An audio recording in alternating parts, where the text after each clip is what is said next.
Hello again, everyone. This is Randy, your sewing machine man, and we're looking at the flip-up lid on a 401A that has all the different patterns and settings on it.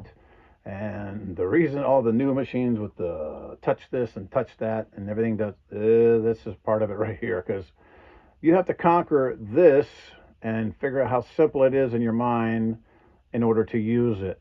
Basically, you pick the stitch on the dial.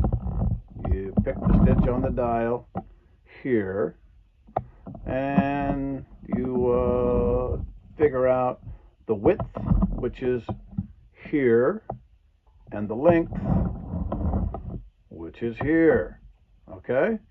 Now, if you're looking at your stitches and you're like, well, I'm trying to get this and I'm getting that, that's a real simple issue. And that's almost always what's going on when you're trying to get a real pretty decorative stitch and you get something really weird instead. Picking it out is a matter on a 401 and on a 500A. It's a matter of making sure this dial and this dial get set properly. Now this one, I'll push it in, take it up, down, pick it out. Whenever I get to where I want it to be, I pull out on it and make sure it drops in the slot on the inside. Now with the outside one, it's not a push, it's a pull. Pull it towards you, pull it out, and then it goes up and down. And sometimes it wants to be reluctant, so you move this over and it helps it. The right one helps if you move this to the left, and the left one helps if you move this to the right. It's the weirdest thing in the world, but it's something I figured out. If it wants to be reluctant, take this to the left for the right side, take this to the right for the left side. Does that make sense? Absolutely not, but that's how it works. If this thing won't slide for you, move this to the left. It just moves the little follower inside out. So up and down, and you get to where you want it, you release it and make sure it goes all the way in. This one over here, up and down, and when you get where you want it, like on H, you bring it, make sure it clicks all the way out. So the back one's all the way in, this one here's all the way in, this one's all the way out. I'm on HL, and up here on the top you'll see HL3 is going to be this guy right here, HL3. This is my favorite pattern. It's a really nice looking pattern. So you go HL, red lever at 3. So if you want to do it, you go HL, red lever at 3. Easier said than done, right? Okay. I know this just because I know it, and you have to learn it. The book shows you all that stuff, but picture's worth 1,000 words. So I'm on HL. I want this to be on 3. That's center needle position if you're just doing a straight stitch. So if I'm on HL3, that's only part of it. I have to get my stitch length set properly. If the stitch length is down here on 10 stitches per inch, we'll get this wonky looking deal like this. And you'll say, that's not right. So you'll take this over on your stitch length and you'll bring that up to just so the fabric's moving right there. Not 0, because then you'll just be sitting in one spot. You want it to be just between, I guess, the word fine and the line. That's where I have that pointer, right about there. You want the fabric to just move, but you don't want to have it moving real slow, or else it'll just sew itself down. So it's on HL3, just plus of the fine, and lo and behold, let's press the button. And what do we get?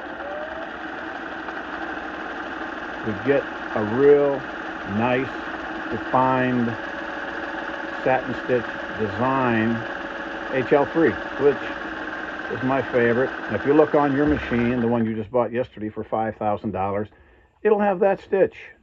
It'll have most of these other stitches, and it'll have a couple other ones that you never use, in addition to these that very few people ever use. You'll have those, and let's see, the one on here that's really the most viable is like the, let's see, this BQ right here, BQ, whatever width, whatever length. That's a real nice elastic stretch stitch on this machine. You can put it on elastic, sew it flat, and expand it all the way out, and that stitch will not break. You can expand it sew it and flex it back, and it'll go back to its regular position for elastic.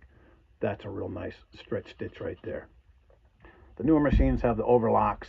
Like this has an overlock. It's not a stretch overlock. It'll overlock the seam on the side. And that is what a BO, whatever width you want, whatever length you want. If you want to go to a straight stitch, you just want to do a straight stitch, and that's all. You say, I don't ever want to do any patterns. I just want to sit down and sew a straight stitch. Well, you go up here, and you notice it says straight stitch, up here, straight stitch, AK3, center position. Left needle position is AK 1 through, and right is 3 through 5.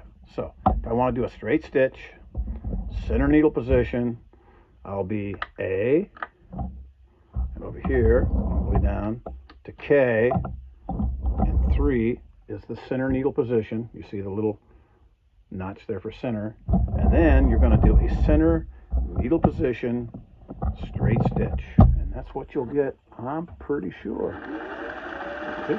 Center needle position straight stitch. Now, if you're putting in a zipper or something like that, and you say, well, I'd rather have it on the right needle position, you just come back up here to your little red lever, and you go over here, right needle position, left needle position. As long as it's on AK, you'll have left needle position and right needle position. As long as you're on AK, left, center, right. So that's how you do all that. And if you decide you want to get these out and sew on them after they've been sitting in the closet for who knows how long, and you're like, well, I'm going to get it out and try it. The 500A, the 401, the 404, the 503, any of these Slant-O-Matics, it's got a great big old motor back here. Great big old motor. And people have a tendency to put oil up there, and sometimes it gets down in the motor. Sometimes you'll fire these babies up and smoke will come rolling out of them. I've had it happen to me almost 1,000,000 times, maybe 1.5 million, lots of times. Smoke comes rolling out and you go, oh my God, better stop. Nope, push your foot down on the gas and let it run until the smoke clears up. Now, I've been in people's houses where it actually set off the smoke alarm. That's how much came out, because they, see, the machine, they get it out and they push on the gas and it's running like this. Barely running, barely running. Oh, I better oil it. No, do not.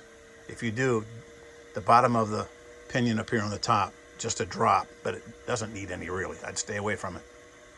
If it's running real slow, you wait. You hold your foot down on that button, hold it down and don't let up. For how long? As long as it takes, and sometimes it takes a long time. You hold your foot down and it'll pick up RPMs. It'll sound like this. It'll spitter, sputter, spitter, and sputter, and spitter, and sputter. And it'll pick up and it'll drop off and you think, oh, it's going to stop. Nope. And the smoke will come out and you're like, oh my gosh. And you keep holding it. I've done it for 5 solid minutes or more. And then next thing you know, it comes up to this sound. And you will get that sound if you'll be patient and wait. But don't dump oil on it or you'll kill your motor. You have to replace the motor brushes. No big deal, but it's not necessary. Let it run. Let it warm up. Anytime you take it out of the closet or wherever you have it, and it's been sitting for an amount of time, always disengage the hand wheel and let the motor run up to the top speed. So your machine is, the motor has reconditioned itself, and the motor brushes and the armature. It's taken off any the airborne particles that are flying around that's on it. Pops them right off of there, warms them up, gets it ready to go. Then you lock down your hand wheel and you are ready to sew like a house of fire. Make whatever you need to make. Make garments or quilts or tote bags, whatever you want to make. But that's a real helpful hint, because if you don't do that, it'll just go slow and go slow and go slow. My phone rings. Why is it going so slow? You didn't give it a chance to recondition that motor effort. If you sew on it every day, you don't have to worry about that. But if it sits for a long time, month, 2 months, it doesn't take it long after you've sewn on it and got it up to speed. Then the next time you do it, it'll just take a minute or two, maybe not even that. But if it's set for a long, long time and you just got it out and it's been in grandma or auntie's closet for the last 3 years, you're going to need to do that. Disengage the wheel, run it up till it sounds like a turbo jet taking off. You got to really get it up there to high speed.